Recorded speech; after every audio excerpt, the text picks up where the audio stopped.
the number one thing that I look for is how determined are the founders.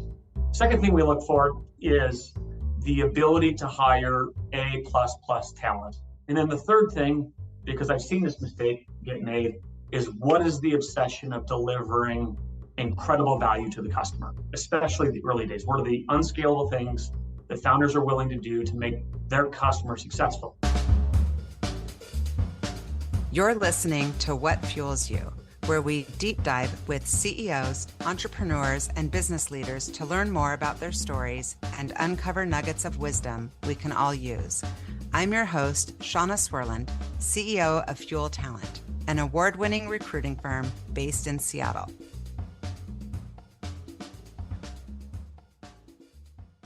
Today's guest on the What Fuels You podcast is Kellan Carter. Kellan is a founding partner of Bellevue-based FUSE, where he focuses on early-stage investments in intelligent software in both horizontal and vertical categories. He currently sits on several boards, including Zuper and Pictory. Previously, Kellan spent 7 years at Ignition Partners, a leading early-stage venture capital firm, and 2 years in investment banking at Mooreland Partners in San Francisco. Kellan also sits on the board of the Bellevue Boys and Girls Club. Welcome, Kellan. Good to see you. Thank you so much for joining. Thank you so much for having me. It's so good to see you again. I've been really excited because I just love spending time with you, and I'm pumped to dive deep into your background. You've got the coolest story. And I started to tell you this before we started to record, but I have a son who's a freshman in college and he's trying to think about what he wants. And all these kids he's around are like, you go 2 paths. It's consulting or investment banking. And that's in his mind, his options. And I love this part of my job because I get to highlight, you went kind of that path. But I get to highlight, there's no kind of linear path in a career. And a lot of it is these sliding doors stories of who you meet and who influences you and a conversation that you have that had that not happened. So I'm excited to dig into how you got to the place that you are. But I'm going to hit you first with rapid fire. I had that same advice for the record, consulting or investment banking, and I chose the latter. I don't know why that's the only path, because after recruiting for 30 years, and interviewing so many CEOs, it doesn't always, it's a great foundation, but it's not necessarily the only path. Yeah, completely agree. Yeah, so I want to hear your opinion on that. Okay, are you an introvert or an extrovert? A hardcore extrovert. I'm told that all the time. Well, so I am also, and you and I were firing on all cylinders when we sat down, and I was like, oh my gosh, it's so fun when you get 2 extroverts just pumping. But oftentimes people will be like, oh no, I'm just an introvert who has to be an extrovert. And I was curious. I was like, I wonder if he's just trained himself. No, you truly are an extrovert. Yeah, I get a ton of anxiety if I'm sitting around all alone for too long, to be honest. I know. What is happening here that I am not being around right now? Yeah, you get the FOMO. I'm the same way. Are you watching anything or listening to anything or reading something that's kind of moved you recently to share it? It's really funny because I'm from Montana originally. So everyone always, the first question they ask is, do you watch Yellowstone? And so finally I could picture it and watched it and are now watching reruns again. And I'm always trying to assess how real and obviously how Hollywood the narrative is. And, it's 90% Hollywood and 10% real, especially from the part of Montana where I'm from, which is Great Falls. So we're watching reruns of Yellowstone right now. And I'm sort of somewhat embarrassed to say that. I wouldn't be embarrassed. People are obsessed with Yellowstone, although I watched it almost to the end and then I lost it. And people are like, you've got to be kidding. You can't lose interest right at the end. That's the best part. I just kind of lost it. It lost its mojo. I was like, I've seen it kind of felt slow towards the end for me. But now you're inspiring me. Maybe I'll get back on it. I'm curious what you do to unwind. To unwind? Well, my wife and I like to travel. Sometimes that creates a little bit more chaos versus the problem that you're trying to solve, which is unwinding. I like to read. I'm just starting a book called The Rational Optimist. And I like to ski in the winter and then occasionally golf in the summer, but my handicap is deteriorating badly because I never play golf anymore. Yeah. Well, it's hard to play in Seattle. The weather makes it difficult. And it's a lot of hours, but get it in now before for sure. Okay, what would Croatia's come? people be what would people be surprised to learn about you? Ooh, huh. That is a good question. I think they're pretty surprised to find out that I'm actually from Montana, given how extroverted I am and comfortable I am in situations that whether it's new countries or not intimidated by people. People are people, and I think maybe it's part of the Montana upbringing is you're just around people and that's normal to you. But Yeah. usually pretty surprised that I'm from Montana when they first Where meet. do they think you're from? Probably a coastal city. Yeah, I've lived in LA, I've lived in San Francisco, now live in Seattle. I know that you're a traveler because we've discussed it. Do you have a bucket list trip that you and your wife are planning We'd love to or go to that you want Croatia. to plan? We love to go to Croatia. We like to do a Europe trip every summer if we can find the time. We met in Europe through mutual friends, and so it's kind of a little bit of a nostalgic journey that we do. But Croatia is on the list, and of course, we want to go back to Italy, where we spent some time together in the past. Yeah, Croatia's on my list also, for sure. Are there three words that your entrepreneurs would use to describe you as an investor or board member? Probably the word that gets described, and this is really hard for me to say because when you're talking about yourself, that's, I don't know, separate, usually self-deprecate versus self-boast. The words that usually get described, I guess, are a hustler, very engaged, and very proactive. I love it. Well, every entrepreneur could use a board member and investor like that. Are you kidding? That's what they're looking for. That's perfect. Notice I didn't Um, use the word smart. I'm just kidding. you know what? The hustle makes up for it. It's all good. I'm just Yeah. kidding. Do you have a childhood hero? It's always a little bit of a cop out to say your parents, especially your father, but my father was just an incredible man. He's been passed since 2010. But, I remember a moment where, I wanted a baseball mitt. And this is kind of a funny example of good fathering. And I asked him to buy me a mitt. And I was like 7 years old. And he said, I'm not buying you a mitt. And he could have certainly afforded the mitt. And he said, all of our neighbors have dogs. And what do dogs do every day? They go to the bathroom, they go outside and take a crap. And no one likes picking up dog crap. So why don't you go figure out how to get, your first job? And I was 7 years old at this moment. And, so I cleaned up all of Elk Drive's dog crap when I was 7, 8, and 9 years old when we lived way out in the country in Great Falls, Montana. And I hated it at the time, obviously, because none of my friends were working. But the more you learn, and the more you learn, the input you give oftentimes leads to the output you get. And I thought that was in hindsight, an important moment. At the time, I certainly probably did not see that, but in hindsight, very formidable moment. Yeah, I love that. There's I feel like I wish that I could do almost like a survey of all the people that I'm around or that I get to meet that are successful and find out what kind of value system their parents instilled around work. Yeah, Because, you know, even if you have money, there is a certain something about the sense of purpose and the feeling that you get when you earn your own money versus somebody buying you something. And to experience that at a young age, I think lays such a foundation. yeah, My brother and I both have been working also for a super long time and always as kids. Not, I mean, he definitely did more of the kind of, it's funny because it was like the boy jobs, yeah, like the mowing the lawn yeah. but it does set you up to have kind of that drive once you get a little taste of it and you get to buy yourself a mitt. Yeah, well, it's a really simple lesson. The output you want is a derivative of the input you give. And so if you work for Yeah. something, it's going to lead to something. It's really that Yeah. simple. And, it was so, What do you love? Oh, go ahead. Sorry. no, I was just, it was so specific at the time. It's like, hey, you want the baseball mitt, go save up $40 or whatever it called, or whatever it took. And that was like a couple of weeks worth of work. But then you had the jobs. You're like, okay, now I can buy a bat. Now I can buy a couple of baseballs. And next thing you know, you have a bag. And next thing you know, you're fully equipped from doing a little bit of unfun, dirty work. Literally. Yeah. What's like when you think of being from Montana, um, how does that kind of shape you or what's your favorite part about being from Montana? And do you think you'll ever go back? Oh, I love Montana. I was actually back for my mom's 70th birthday. And if she listens to this, what she wants, I'm sure she will, because she's a proud mom. She's going to be Yay! embarrassed. Hi, mom. She's going to be, she Mhm. actually, Happy today, birthday. she's 70 years old today. Um, and I know she's That's going to be a embarrassed. blessing. Happy birthday, mom. She's going to be a little embarrassed that I just broadcasted that to everybody.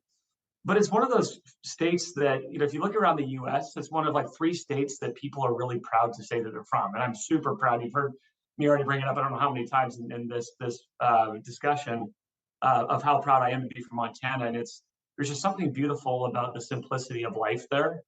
And I go back quite frequently and just have such a wonderful time seeing old friends. We threw a 70th birthday for her this weekend, and you're seeing your high school basketball coach and some of your football coaches, and some of the people that taught you how to hunt and fish, and it was so nostalgic in so many moments of our life. And now it's just changed now that I'm 37 years old. um, but it was just such a beautiful weekend of being able to celebrate my mom, but also see so many people that were so important through the many stages of life.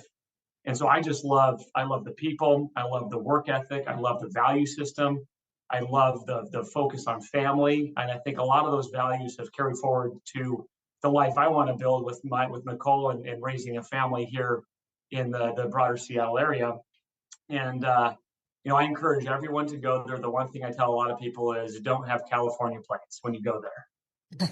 That's funny. And do you have siblings, or where are you in the birth order?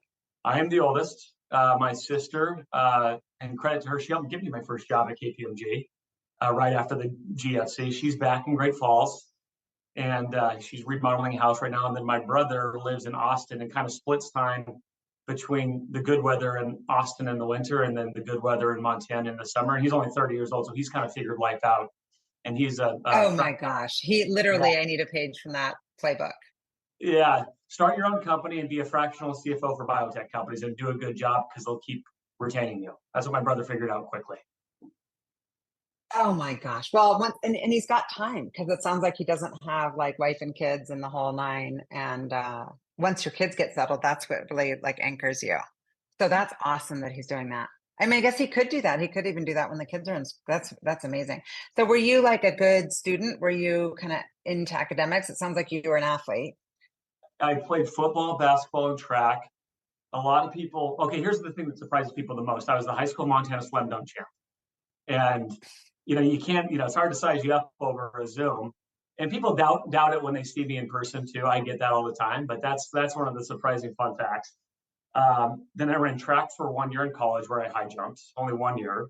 Uh, Grades came as a second priority, I'd say probably to sports when I was in high school, although I graduated in the top 10%. Went to the University of Montana. That's when I started to take academics a lot more seriously because, it's just the new form of competition, I guess, for me. In high school, you're competing Yeah. in track, competing in football, competing in baseball. It was a lot of fun, a lot of hard work, of course. And then in college, when you need something new to compete in, academics is a math system essentially that keeps score of how well you do. And so for Yeah. me, I viewed it as a way to compete. And also I was, a voracious reader and a constant learner in college, especially as we're going through the global financial system. So I just competed in a different way later on in life. It's nice to hear when I hear people say they're voracious readers, because kids these days, it's like they're not reading because of technology, and they need that quick fix. And it feels sad to me. And I don't know why I go off on these tangents on like the money thing, Yeah. but it just, yeah. So when you were little, do you remember kind of what you wanted to be when you grew up? Or did you have dreams of something, or someone you looked to that was like, I want to be like this person? Yeah, yeah. Well, I wanted to be a financial advisor, obviously, because my dad was a financial advisor. And he said, okay. And I think I was probably 14 or 13 years old. Go pick 5 stocks. And so I walked around the house and I was like, okay, Crest toothpaste, IBM because mom used to work there, and then Bud Light because you seem to like it a lot, mom and dad. And which I don't know if they love me telling that story, but he's like, oh, so IBM, Anheuser-Busch, and Colgate or P&G. Those are And good ones. yeah, in hindsight, it wasn't too bad. Maybe it was the original foundation for B2BC. So I wanted to be a financial advisor, which led me to studying finance and loving investing and studying just global financial markets in college. Yeah. But I was And lucky to be exposed to that early on for, you know, somebody in a small town like Great Falls that could help me be familiarize myself at least with how markets worked, how bonds worked, how to pick stocks to some extent. So I was really lucky at an early age that I took an interest in my dad, helped me understand how that worked in the world. was he doing like wealth management for like high net worth individuals or more like trading stocks? Like what was he doing? The former, mostly wealth management for individuals in Great Falls, Montana, and broader Montana. Yeah. And so you went to University of Montana. I know that that's probably pretty common for people who are from Montana. Was that the right choice for you? Did you thrive there? It sounds like you did. I had an awesome time. I was the black sheep of my family because both my parents were MSU Bobcats, and it was part of another lesson that my dad and mom instilled. Yes, they gave me some money for college, but they weren't going to pay for it all. And they said, however you decide to spend this money, you can keep it, X dollars, no matter where you go. So if you get a job and take scholarships and work, you can still have the money when you graduate. You can buy a new car, but it's about half of what in-state college is going to cost you at the time. And so it made the decision a very calculated one when I was graduating from college, which is, well, I get no scholarships here. Out of state is ridiculously expensive. This money is only going to cover like 10 or 20%. I'm going to have a ton of student loans. So I made the rational decision in my mind, in hindsight, of going to Montana, where I got some academic help. I got a track scholarship. I worked 2 jobs in college, and I came out with a budget surplus, which is not what a lot of kids do. But it was another important financial decision of, hey, do you want to be this young and take on debt? And my mom quickly became a Grizz fan because she's a mom. My dad perhaps struggled with it a little bit. My mom bought a maroon Suburban instead of a blue Suburban to represent the Grizz colors. So over time, they became Grizz fans. My sister went there. My brother ended up going there. So I objectively say now that we're a Grizz family, a proud Grizz family. That's great. So tell me, was there a teacher or person who had an impact on you there? I know that you got Finance Student of the Year. I don't know what that means, but that sounds really prestigious and fun. I don't know what it means either, to be honest. Maybe I took tests really well. I, understood what a DCF is. But there's, absolutely one guy, a guy named Michael Braun. I still keep in touch with him today. And, one of those teachers that really taught you how to think versus here's a bunch of material that you memorize to score well in a test. And I think that was, no matter what he was teaching, he enforced critical thinking. And even if you have an idea, there's not a math answer per se. It's a lot of case studies. Defend your rationale for this strategic direction for a company. If you defended it well and it wasn't what he agreed with, he would still really work through the problem solving with it. So the critical thinking that Mike Braun taught all his students was absolutely phenomenal, especially as the capstone class. But what also was really helpful is day one through this would have been spring semester 2009, went around the room and asked everyone what they want to be. And I said, hey, I want to do investment banking. And this is spring of 09. I mean, the world was collapsing at the time. And so obviously that was going to be a pretty tall order. He said, come see me after class. And so I tracked down his office hours and I did go see him after class. He goes, all right, we got to start working on your resume right now, man, and quantify and qualify. So he helped me put together, and it's hard for Montanans to again talk about themselves a lot of time. They mostly like to talk about other people. And so he helped put together like orders of magnitude of better a resume to get it into all the investment banks' hands to increase the likelihood of at least potentially getting an interview. And he invested a lot of time to help me get prepared for that moment. And it eventually did lead to a job in investment banking eventually. Yeah, so eventually, but it also, when did you find time in all of this to do this online business? Because I love this idea, business networking platform to connect current students and faculty to alumni. Tell me about that business. So it wasn't a business. It was just a way to help students. And But so did you make money? no, oh no, it was just trying to help kids, just trying to help students Oh, graduate. that's because I think that's like a business. It absolutely. There's a lot of companies that have tried this now. Yes. This stems from a couple things, which was graduating in May of '09 with a finance degree from Montana, wanting to do investment banking was hard. It was hard. And applying online, I remember applying to Lehman Brothers, and they say, "Hey, we got your application. We'll take it under consideration." And then 5 months later, they're out of business. And so it was hard. And what I pretty quickly learned was, hey, if you want to get a job in a city that's out of Montana and it's going to be very competitive, the best way to do that is to use your alumni network to help get you connected. And that's how I originally met a guy named John Connors, who's also a Montana grad. He was running a firm called Ignition at the time. He was the former CFO of Microsoft. He was on the board of Nike, just one of those iconic business leaders who I'm so privileged to work with today. But that's how I tracked him down. And he agreed to do a meeting with me. And I flew out to Seattle rather than do a phone call, because obviously that's a pretty dang important meeting for your life.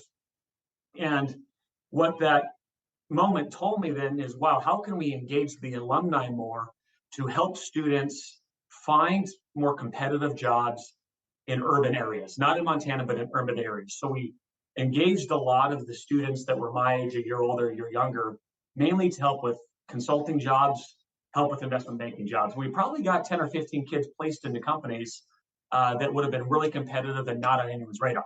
And so the whole purpose was to use the network, the alumni network in the cities around the country, and use that to help get people connected into the jobs and the decision makers versus applying online. And eventually I started doing technology investment banking, and I was working 80, 90 hours a week. And so it was a little hard to prioritize that, but I think we probably got 5, 6, 7 kids into IB, a number into consulting. It was really rewarding stuff. Oh, that's so incredible. So don't take this the wrong way, but I did recruiting and finance for years in New York. And the company I was at, I was the only person that didn't go to an Ivy League school, like one of the only people. Yeah.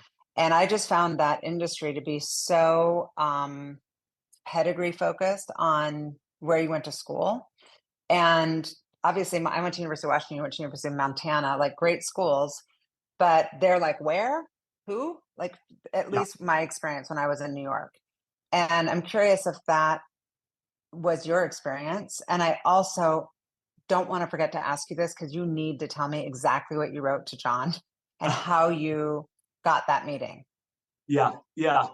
Well, I'll address the first question.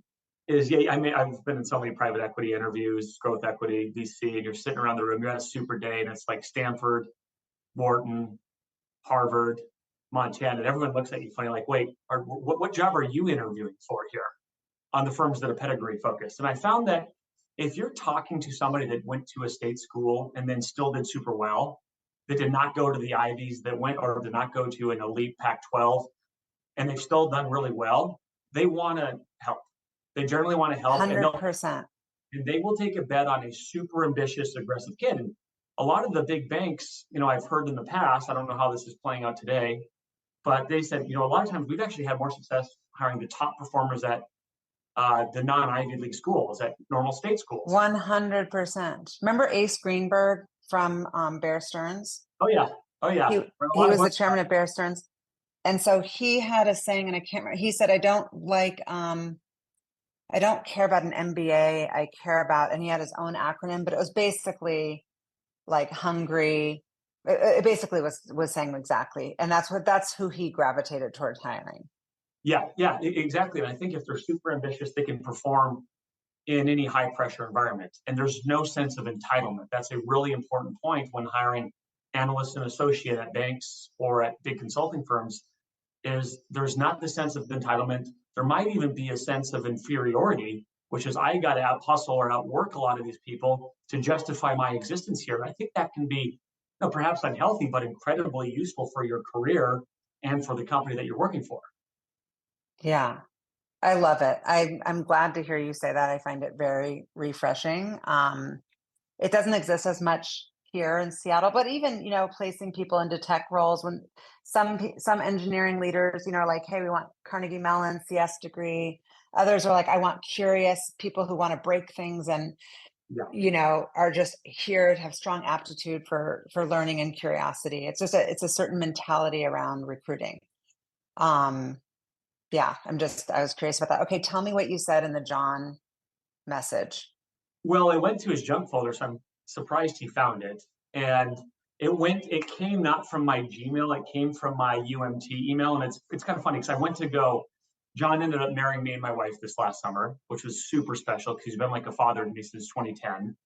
And so as part of what we wanted to get him, we wanted to get him all the important moments of our journey together, which is when he agreed to do the first meeting, i.e. the day I met him, which would have been a result of that email, the day he hired me, which was June 10th, and the day he married Nicole and I, which was August 19th. And I don't have access to my Montana email anymore because I tried to dig that up. I did try to dig that up. But it was something along the lines of, hey, your sister, Peggy Manning, who knows my mom, again, 1 degree of separation in Montana, gave me your email. I hope you don't mind reaching out. If you'd be available and could spare any time.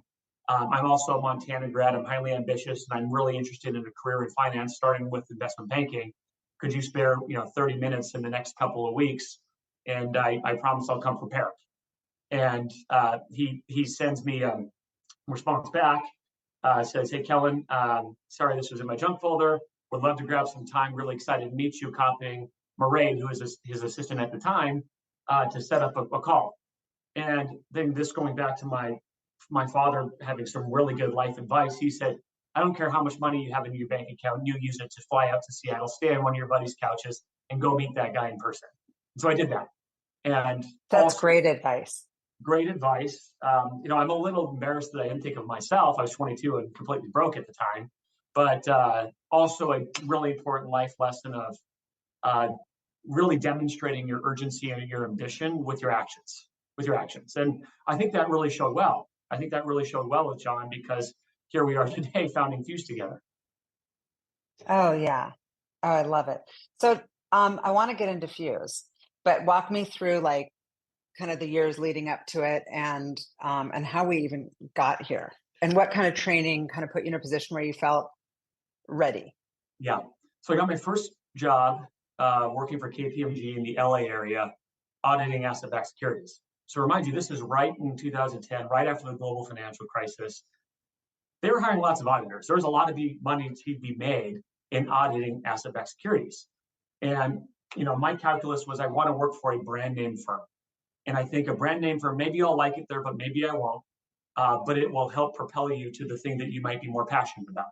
So I spent a year there, got really good advice from some people I worked with there, and from John, who I was starting to build a relationship with, that, hey, if you want to go get into investment banking, make sure you do it in technology. Don't go to Chicago. Hey, maybe you can go to New York, it'll be fun, but I would go to the Bay Area if I were you. That's where the action is happening. And you want to be in tech because tech was clearly becoming a more important part of the global economy, a more important part of the future. I knew nothing about tech, by the way, when I first moved to San Francisco. I felt way out of place. And it can get you into a career in venture capital, growth equity, private equity, hedge funds, corp dev, or you can stay in banking. So it's going to open up a few more doors if you go focus on that vertical. And it was daunting. I'll admit it was daunting at the time. I moved to San Francisco in 2011. I spent a little over 2 years at a great firm, got some great mentorship called Mooreland Partners, doing mostly cross-border tech M&A, which means we were selling companies based in Europe to a lot of the big caps in the US. So all these big cap companies could use their offshore cash versus having to move that cash back and pay a giant tax. And that meant waking up oftentimes at 2 a.m. or 3 a.m. to do management calls with teams in Brussels or in London or in Stockholm. So the hours were bizarre. It wasn't comfortable per se. And got great mentorship from the team there, particularly a guy named AJ Fang, who would stay up with me till 2, 3 in the morning, getting the models right, getting the docs all right. It was hard work, but worked with some great people. Can't speak highly enough of them. Well, eventually, coming full circle, and I'll unpack that in a little bit, Ignition got their 5th fundraised, and this was in 2013. And when you're thinking about joining a venture capital firm, you want to join a fund that has a lot of money to then invest, because then you're looking at new investments versus mostly doing portfolio management. You want to be looking at new deals. You want the world to know there's a lot of money, because that means you're going to see more interesting things. And so the timing worked out really well in that had a great relationship with John. I had now the right experience having done technology investment banking, and the fact that Ignition got their fifth fund raised in 2013, which was when I moved to Seattle, June 10th. I started my first day at Ignition. And I spent almost 7 years there, a little over 7 years, I guess, by the time I completely left. Started as an associate, became a partner about 4 years later, really as a result of getting lucky and leading an investment in a company called Icertis, which is going to become one of Seattle's most iconic enterprise software companies, and learned from some of the best operators, Nick Storiali in the Bay Area, and also obviously John here, who's made an incredible impact on my life. And that gave us really the perfect setup to then launch FUSE. And we haven't looked back since we started the firm February 24th, 2020. Tell me about the impetus. Like, why did you need to go start FUSE? Why couldn't you just continue on with Ignition kind of as is? Well, first, FUSE is a play on words with Ignition. So it's really paying a lot of tribute to the mentorship and the experience we had at Ignition. Ignition had been around for 20 years. None of the founders were involved anymore with the go forward funds. John was not going to be a GP in FUSE. And so no matter what, it was going to be viewed by the investor community, the LP community, as a fund one. So you don't get any benefit of carrying the brand name forward per se, like you might think, because it's going to be viewed and underwritten by any new investor as a fund one. The second thing is that we wanted to make it super clear that we were here to focus on backing companies in the Pacific Northwest. Over time, Ignition had started to invest more nationwide. Bay Area office, had some deals on the East Coast, obviously still investing in Seattle, but the investment focus was enterprise software, not necessarily geographically concentrated. And so when we were spinning FUSE out, we looked at all the companies we had seen over the years, where we had better edge to win the highest performers, and that we thought we just had better access and better edge to do that in Seattle going forward. And so we wanted to make it super clear with our new brand that FUSE is here to focus on the Pacific Northwest. And it's easier to not inherit a brand, but to start with a fully clean deck to do that. We essentially cleared the decks. Yeah. I have a question about John, because I have some people that, we all have those moments where you meet the person that it's like a special meeting, and that there's a connection. And I'm guessing that you connect easily with people because you're like a super likable, charismatic person. But then there's the like how you keep it going, right? Yeah. Did he just make it clear like, hey, I'm here to help? Or were you really aggressive with him? Like, what was your approach to keeping him close in your life? Yeah. So this is a really important part of Ignition and FUSE, and this goes into the personal side of things. So I got my first job at KPMG, and I shot him a note and let him know, and he responds right away. He said, "Hey, that's a great brand name firm. It's going to be a great launch pad." And this was in probably February of 2010. So this would have been about 5 or 6 months after our initial meeting.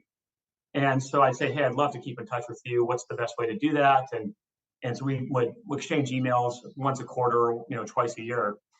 Well, eventually my dad passed July 16th, 2010, and he took his own life. It was really, really hard on the family. And it was a really pivotal moment in your career, because you have to make decisions on, do I stay, in LA at the time where I was living? Do I go back to Montana and be closer to family and help my mom? You start to be a little confused because you don't have the compass that you normally have.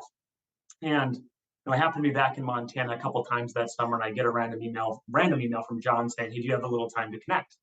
And no idea what it's about. Maybe it's a job interview. Maybe it's just no context in the email. And so I have like the double monitors. I have like the Wall Street Journal pulled up. I have like my resume around. I have like no idea what to expect. He said, "Hey, I heard what happened to your father, and I can't tell you how sorry I am. And I also was super impressed when we met a year ago. I'd love to be more involved in your life in any way you'd like me to be involved, whether it's a personal or professional mentor. And I think it would be great to just see you more often. And so I started coming up to Seattle. Oh my God. I have chills. Like, I'm going to cry. That's incredible. Yeah, I did. I did cry at the time. And it's still, I mean, think about How do you not cry? Like, that's what an incredible human being. Yeah, yeah. I mean, so much of what I learned about being a good person and having great values and working hard also comes from John, having my father for my first 23 years of my life, and then being so close to John since. Just been super blessed to have good men in my life. Um, and it impacts the pay it forward mindset that anyone should have that's had success in their life. So then I would come up to Seattle once a year, and it would usually be around going to a UW basketball game with him, or spending a weekend with him and just learning about lessons in life and lessons from his life. And then he eventually hired me. And there's a lot of mental wrestling you have to do of I'm so lucky to have this person in my life, but I am so unlucky to not have this other person in life. It's my father. And so the mental wrestling you do with that was not easy in the beginning, not easy in the beginning, but I'm still so grateful, obviously, to have John in my life. It was just a little bit difficult. Well, eventually it comes full circle with him hiring me, which is also a new chapter in our journey together, where he's my boss, having been a big, important personal part of my life. And I was so nervous to not perform. I was so nervous to not perform when I got to Edition. And so I worked hard and I made sure I did. And I made sure I did not let John down. I'm really motivated to not let John down, and he knows that. Yeah, I'm sure. Well, and how did the iCertis thing come to you? Like, you led that deal? Yeah, so it came to me from actually one of my partners now in FUSE, a guy named Brendan Wales, who I've been really close to for a long time. We would share ideas all the time. We would share lots of ideas, the best companies in Seattle, the best companies in the Bay Area, and him and I would talk. And this somehow got flagged to me, and we jumped all over it. And it was like 3 days from first meeting to second meeting to then a term sheet. Well, at the time, the company was doing like 3 million of revenue, and I can't comment on the numbers today, but it's going to be a lot more than 3 million of revenue. It was most recently invested in by SAP. You've seen a lot of press out there around what the value is. It's been a phenomenal story here in Seattle. And then John and I worked together on that company for a long time. And I've even been to India twice with John and the entire iCertis team. That's an incredible story. I mean, wow. I love that. And so for FUSE, your first fund was 170 million. And I don't know how many investments came out of that. I think I read 24 maybe. Is that right? 24. Yeah, there's 173 million. It's a nice round number. Oh, 173 million. And 250 for fund 2. 254, another nice round number. 254. What have you learned in like the difference between fund 1 and fund 2? And what's been the hardest part? Is fundraising fun for you? Hard? I get a lot of energy out of it because you're meeting a lot of new people. But I'll take you back to a funny conversation that I, again, had with John. And this was at the beginning of August of 2019. He said, hey, just so you know, we've decided not to raise in Fund 7 for Ignition.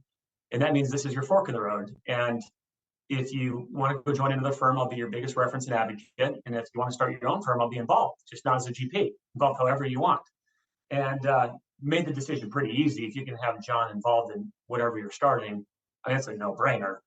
But it's also important because I booked my flight that day because I wasn't planning to take any vacation that summer. Went to Spain with a couple friends on this group trip and met my wife, actually. And, you think about how God brings these things together in such special ways. I would not have met her had FUSE also not be conceived. And she dated me without a job, which is, a lot of credit to her. So this was in August of 2019. Eventually, we got the whole thing, the whole strategy, the focus, the LP base, the number of companies, the amount of ownership, types of investments you're going to do. You have to do a lot of pre-work before you go ask for a single dollar. And so eventually, after we got all that done, we kicked off our fundraise February 24th, 2020. And think about that. Perfect timing. Perfect timing, right? So we have a week of in-person meetings. We get some momentum. We get some fast commitments from the inside network of John, Cam, and Kellan, and a lot of momentum. And then boom, world shuts down. And 2 weeks to stop the spread. So we had a bunch of meetings. And of course, we had no idea that you would ever be asking money over Zoom. We just assumed it had to all be in person. We were going to hustle our asses off. Yeah. Or investing in entrepreneurs that you haven't met. 100%, 100%. And yeah, it's crazy. And so we're just like, okay, like, let's just go hang out for 2 weeks. We'll focus on other things. We'll build more pipeline in our LPs. We're obviously working. We're not going to go take a 2-week vacation. Well, then the 2-week lockdown extends. We're like, okay, 2 more weeks. And then we'll just push the meetings out to call it, April 15th. Well, it became really clear that COVID was going to be around for a long time and would be highly, highly disruptive. And so we had to be comfortable figuring out how to ask for money and pitch people over Zoom.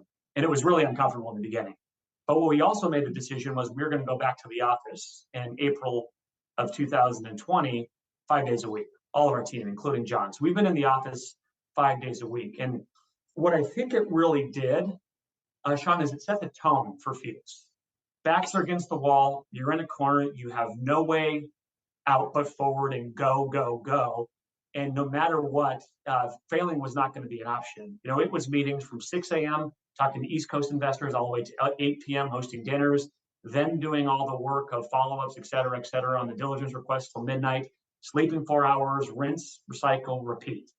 For 4 months, there wasn't a day off. And then we got our first close, which was about $70 million, and eventually raised $173 million once we started to prove that we could find and get into some of the really good deals under this new brand called FUSE that wasn't Ignition. A lot of more institutional LPs, they want to see you prove it before they start to take you seriously. Some will bet on you earlier, and we're super grateful for folks like Tyler Hay at Evergreen Gavicle and a number of others that did bet on us early. But a lot of the more risk-averse institutions want to see you prove it a little bit. And we did, and we ended up building a really, really cool LP base of a lot of strategic execs, and then eventually a lot of institutions that have scaled with us in the fund too as well. And you said that one investor was 70 million. That was an institutional investor or an individual? That was our first close. That was a number of investors. So how it works is, I was like 70 million. Wow. Okay. Yeah. Got it. Now I get, we're invested in a few venture funds. So I get kind of how, I pretty much get how it works, but I was like, wow, I thought you meant you got one check for 70 million. I was like, that's amazing. If only it was that easy. I was like, what did you say? That's incredible. Yeah. Wow. Okay. So how's the fun? How's it going at FUSE? It's been so fun. I could not imagine doing anything different with anyone different. We've built an incredible team between Cam, Brendan, myself as the GPs, Sarah, Nolan, Zane as our associates, who are all top performers, and then working with John, Sakir Kanuja, and a fun one that we all know that we're all disappointed to see wearing maroon and gold next year, Bobby Wagner. And, when you have a team that is aligned so well on the mission of serving entrepreneurs, of finding great companies, of high expectations, high accountability, high competitiveness, it's just a lot of fun. And it's a lot of fun being in the office every single day. We all want to be in the office. There is significant amount of FOMO if someone's traveling or vacation. Like by day 3 of someone's vacation, they're checking in with the team, like, what am I missing? What am I missing? And if you I love that. Yeah. That's a great culture right there. People want to be here. No one has ever, not a single person has ever once even remotely brought up, hey, I want to work remote, or I want to have a more flexible work from home or out of office schedule. It is, I want to be in the office minimum of 5 days a week. Yeah, I'm not having that experience at my company, and we have a great culture. We've gotten best places to work the last 8 years, but I'm having a hard time getting people in. In fact, I'm hosting a charcuterie board making party today at my house. And so everyone's going to come here, but it's like, I get FOMO. Like, I love to work and I love to be in the office. It's interesting. I've been at a few dinners, like CEO dinners, having this be the topic, and people have such strong opinions about it. And I'm old school. I do like working in an office and being next to people. Tell me about the strategy. So you were talking about geography. Are you still just pretty much focused on Pacific Northwest? Our 100% maniacal focus is to back elite founders in this region. Mm-hmm. Elite founders in this region. And yes, we will do things elsewhere, but we do not spend resources elsewhere. We do not spend time looking elsewhere. Our number one goal is to help founders build iconic companies in the Pacific Northwest. And of course, that's mainly in Seattle because of the density of tech talent, but we're also somewhat active just north of the border in Vancouver. And it's really simple. In all software, we do high gross margin B2B software, and that looks like vertical software, sometimes SMB software, and a whole lot of enterprise software. And of course, and I'm surprised AI hasn't even gotten brought up in the time we've been talking today, because usually it dominates about 80% of the dialogue. But yes, of course, there's some AI. We don't exclusively do AI, but if you look at the type of founder, the type of company that people are starting here in Seattle, there's a lot of elite AI talent here.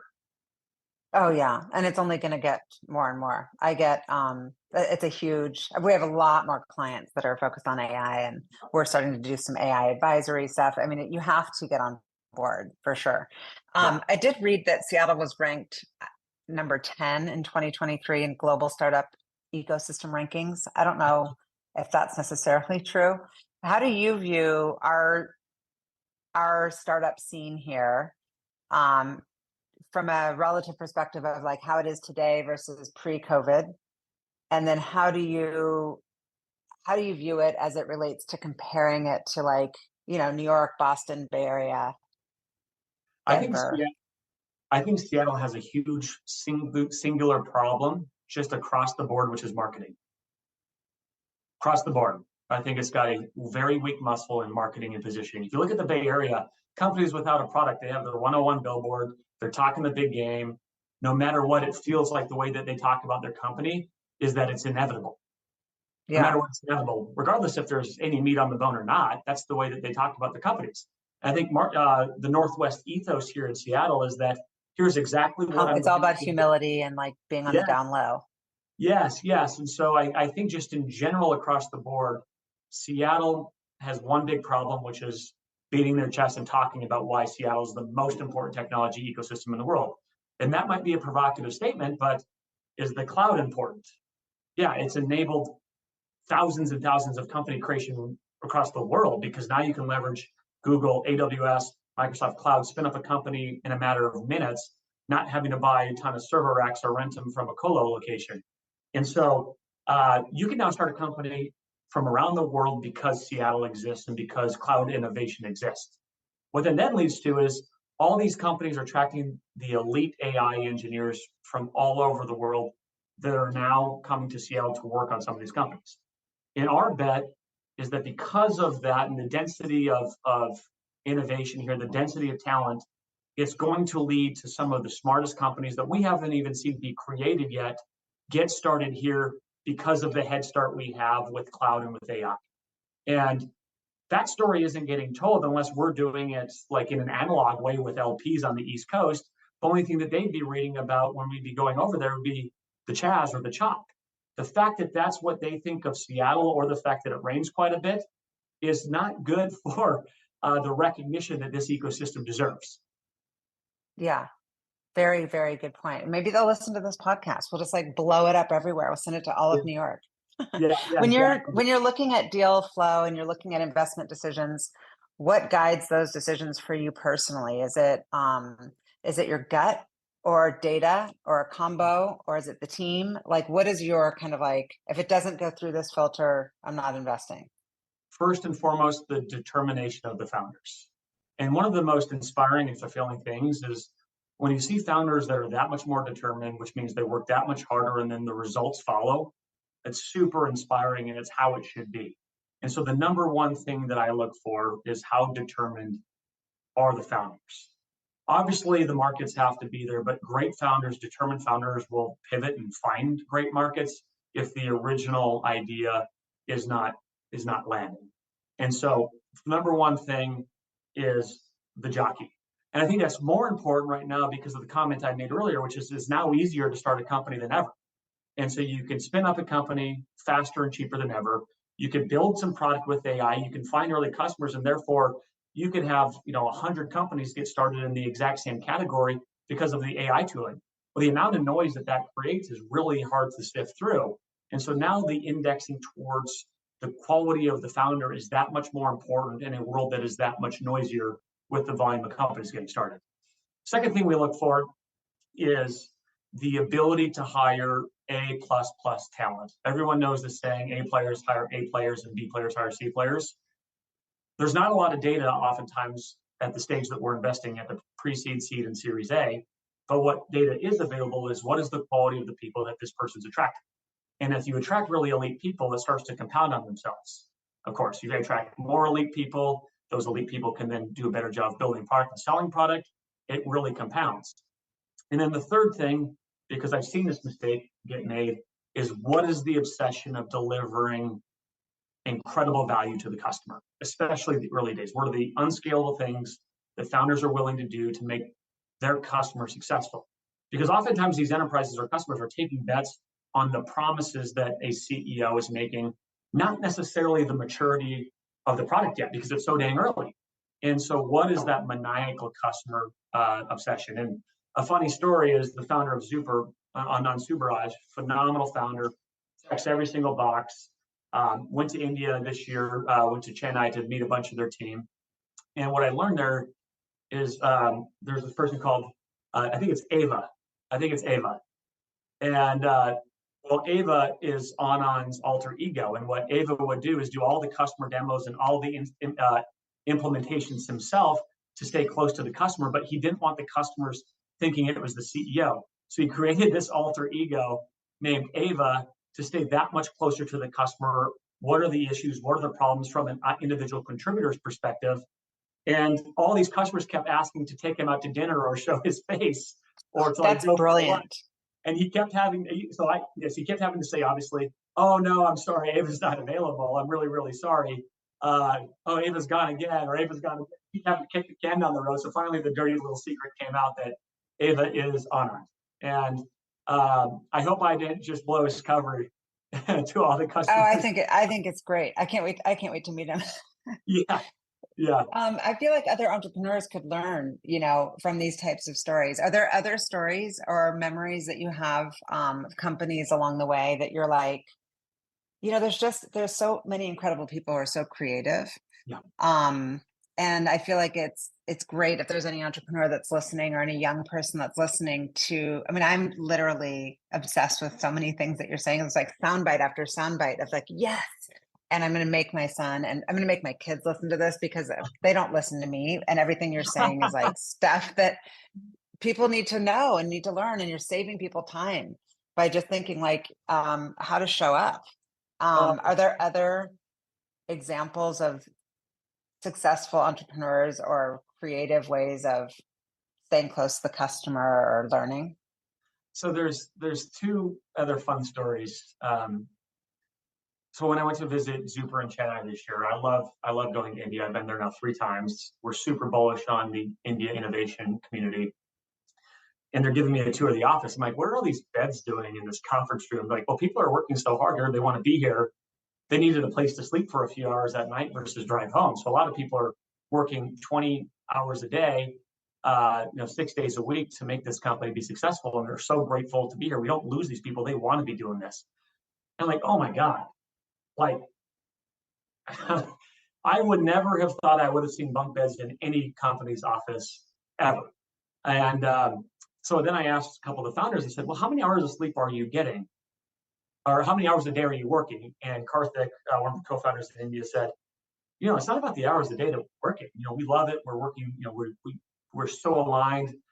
It's about how many hours of sleep that we can get a night. And it's improved from 2 hours a night to 5 hours a night.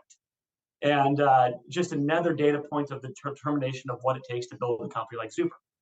Another funny story, and I feel like we keep coming back to India to some extent, was when I went there for the first time for an iCertis board meeting and had no idea what to expect. Sitting next to your boss, I was sitting next to John for, 18 hours on a flight is a little bit of a interesting thing to do. But that was, it was fun.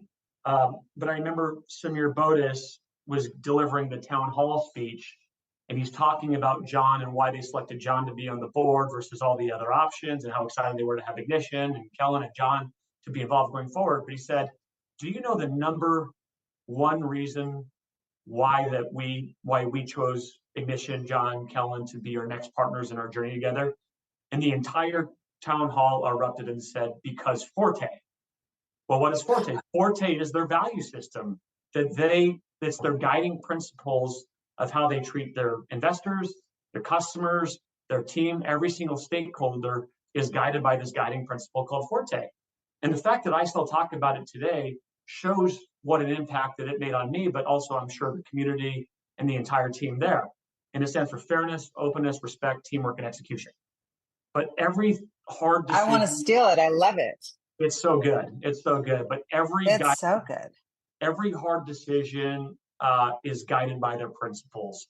And as these companies scale and you start to not know everyone's names, taking your value system incredibly seriously, not a slide on the chalkboard or deck that no one ever looks at.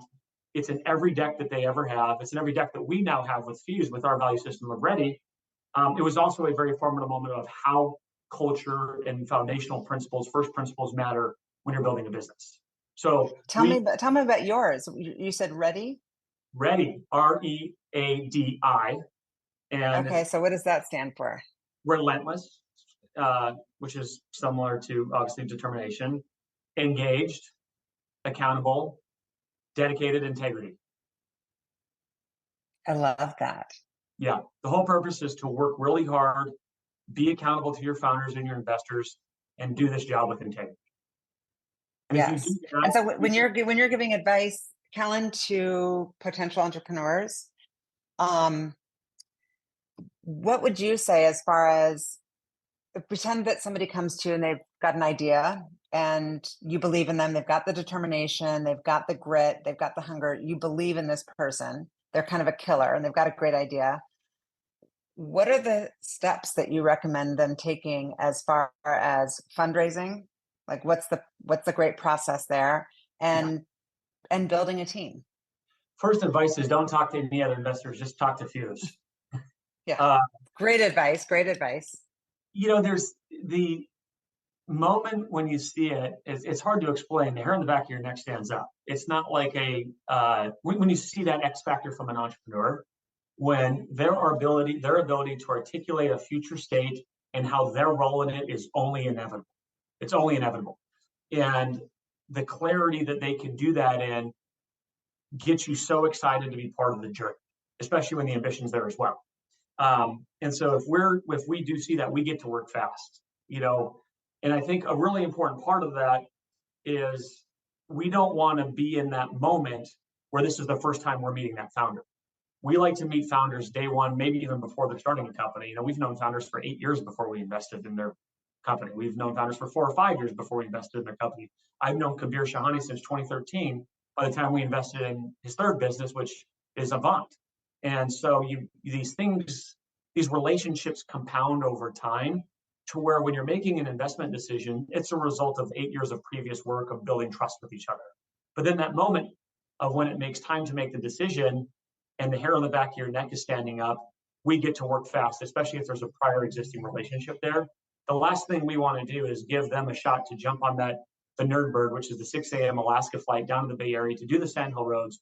We have a KPI here, we say it facetiously, but it's somewhat true, of canceled flights to the Bay Area. Because again, our number one goal is to be part of iconic founders' journeys here in the Pacific Northwest. And so if we're preventing flights to the Bay Area, we're doing our job. Well, and we need it. So many people talk about that being something that's missing here.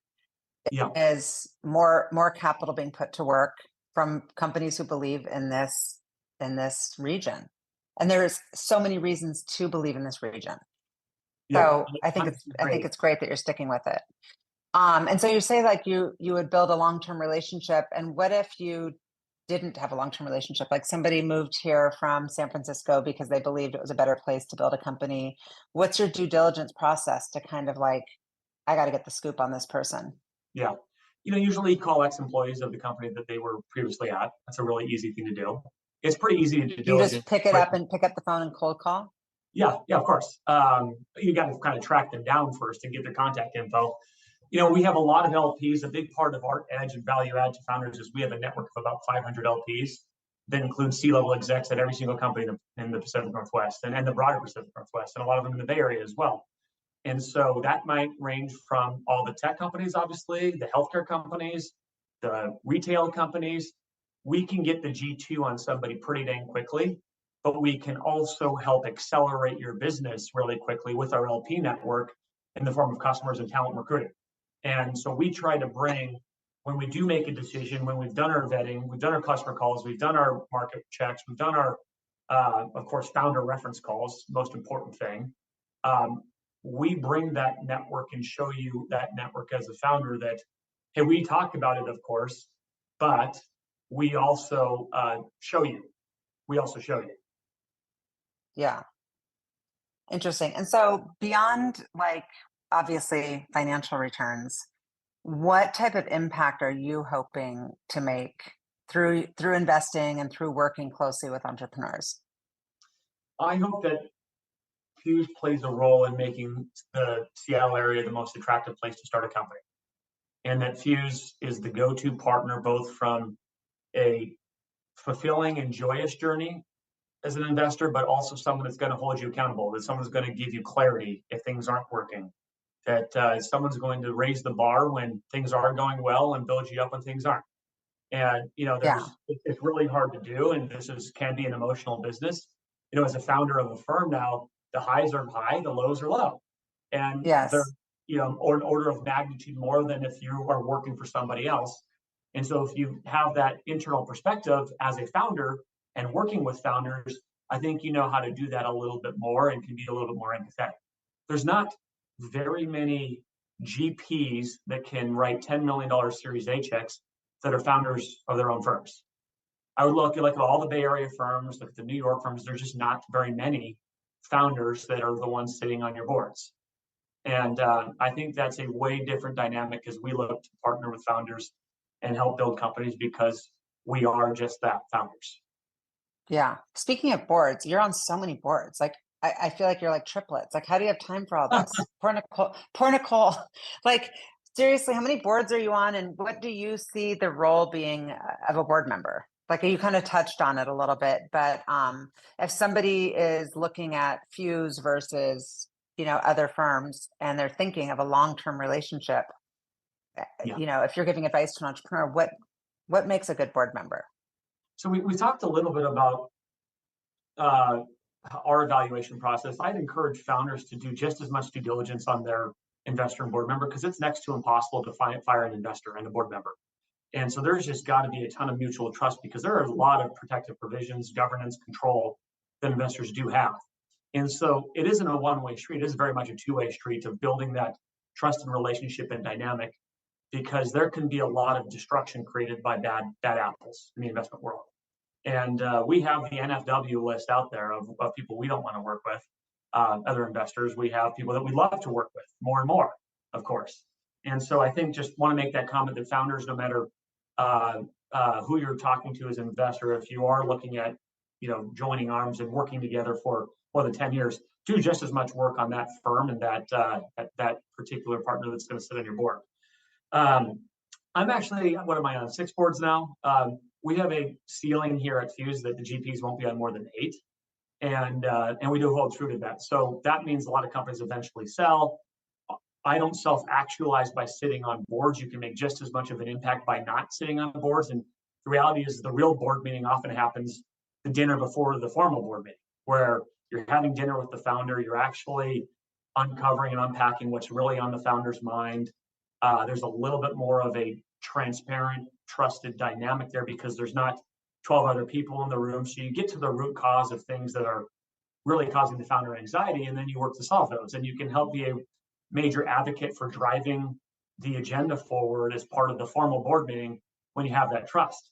And so I really enjoy that part of having that first call, really close relationship, helping driving the founder's agenda, if it's the right agenda, forward and creating value in that way. But I don't self-actualize by sitting on boards. If it's helpful in us, if FUSE winning a deal, I will absolutely sit on the board.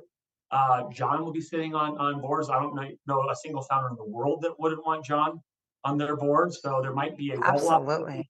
So at the end of the day, we don't self-actualize. We're about having the right resources for every company FUSE is part of at the moment in time. And as these companies scale, John might be the better board member, and that's totally fine. I don't self-actualize by being on the board of a company doing 100 million in revenue. John might be better. Right. And so in your opinion, like what are the exciting things happening right now as far as trends or emerging technologies that we should be on the lookout for? And are you, I know that you're constantly looking at deal flow, but are you specifically looking to round out the portfolio in some sort of way? Like, oh, I really could use this type of company. We don't have this. You know, it always starts with the founder, but touching on the categories of interest. This is a pretty unpopular thing to say. We like AI, but we don't invest exclusively in AI. We invest in companies whose software is mission critical to their customers. And if AI is part of it, great. It certainly doesn't have to be. And I think what you're seeing a lot of what happen right now is a lot of AI copycats trying to go raise money, but aren't really viewing the lens of how do I solve my customers' problems as effectively as possible. It's just to focus on this new shiny object. And so the lens we start with here at FUSE is this software actually mission critical to their customer? Do they have some sort of unique approach, whether it's distribution, unfair access to data? You know, what is unfair about this company that gives them higher likelihood of success? And a comment on this whole AI world is, hey, yes, we're excited about it. We want to see all the AI stuff. But you're also seeing so much experimentation done by customers without a lot of path going to making it trusted infrastructure. And there's these things in enterprises called curiosity budgets, where that's where all the pilots get done. A pilot doesn't mean the same thing as it did 10 years ago, where the likelihood of that pilot going into a commercial multi-year agreement and becoming a customer was almost absolute. There's a lot of experimentation without any motivation to actually bring into commercialization. And that's the thing that a lot of companies need to be really careful of right now, is just because somebody's piloting what you're doing doesn't mean they have any intention of even bringing it into production necessarily. So the value prop has to be world-class. The customer success has to be world-class. The expectations you set have to be wildly exceeded. The focus on onboarding and delivering and pro serve and just white gloving a world-class customer experience also has to be world-class. And so it's something that we're paying really close attention to right now. Yeah, and it's a very interesting perspective. So the long-term growth plans for FUSE are? The long-term plans are to do phenomenal work for our founders. If we do that, we'll do phenomenal work for our LPs. And we don't really have any intention of trying to scale AUM and go be a growth investor. Our lane is being early stage software partners to founders. That's what we've been doing all of our careers, whether it's John outside of his Microsoft days, Cameron, Brendan, or myself. It's what we've been doing. And so we stay on our fairway. If we stay on our fairway, the likelihood that we do really good work for our founders and therefore LPs is a lot higher. I'm going to keep tracking you very closely. My final question for you before I let you go, and thank you so much again, like you've been so generous with your time, is what fuels you? I hate disappointing people. You know, it's a weird motivation. I'm competitive and I want to win because I hate to lose. Yeah. But I also really don't like disappointing people. And that probably stems from, high school sports and having a lot of accountability there. And that translates now to working with founders, not wanting to disappoint our founders and certainly not wanting to disappoint the people that have entrusted us with their hard-earned money too. And, you can't let it consume you, of course, but the accountability that it does have is really useful. Thank you for listening to the What Fuels You podcast. If you'd like to check out past episodes to hear from more business leaders, go to fueltalent.com/podcast. And if you have a minute, please leave a review and rating on your favorite podcast app, or share this episode with a friend or colleague. Please share any feedback or interview suggestions for other guests by sending a message to podcast@fueltalent.com. I'm Shauna Swerland, and thanks again for listening.